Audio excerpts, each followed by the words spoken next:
Hi friends, wish you happy typing day. అంటే ప్రతి సంవత్సరం జనవరి 8వ తారీఖుని టైపింగ్ డేగా దినోత్సవాన్ని నిర్వహిస్తారట ఫ్రెండ్స్. అయితే దాని గురించి టైపింగ్ గురించి కొన్ని విషయాలు మనం తెలుసుకుందాం. ఏంటంటే కంప్యూటర్ రాకముందు కూడా టైప్ మిషన్లు ఉండే, అవి నేను కూడా ప్రాక్టీస్ చేశాను. కంప్యూటర్ ముందు కూర్చొని పనిచేసే అందరూ కూడా కీబోర్డ్లో వేగంగా టైప్ చేస్తూ ఉంటారు. అయితే ఈ టైపింగ్కి కూడా ఒక ప్రత్యేకమైనటువంటి రోజు ఉందని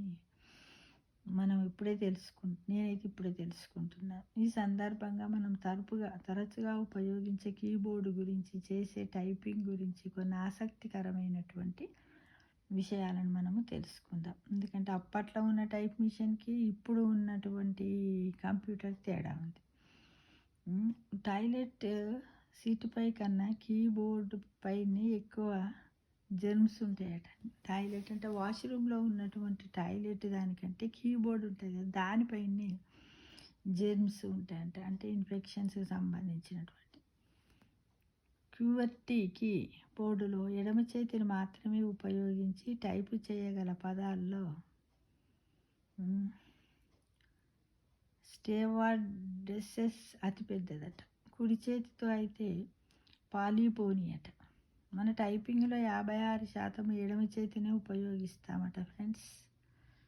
ఎడమ చేతినే ఉపయోగిస్తామట. ఆంగ్ల వర్ణమాలలో A నుంచి Z వరకు అతివేగమైన టైపింగ్ ప్రపంచ రికార్డు 3.37 సెకండ్లట. అప్పుడు ఓల్డ్ టైపింగ్ మిషన్లలో కూడా ఫస్ట్ ఏకి సంబంధించి కొన్ని ఇస్తుండే. దాంట్లో చూపుడు వేలు, మధ్య వేలు, చిటకన వేలు, ఒక 3 వేలతోటే పని ఎక్కువ ఉంటుండే అప్పట్లో.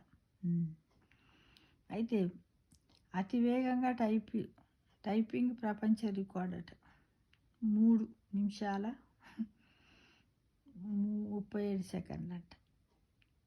మీరు కీబోర్డ్లో స్పేస్ బార్ ప్రెస్ చేస్తున్నప్పుడు ఆ క్షణంలో మరో 6 లక్షల మంది అదే పని చేస్తుంటారట.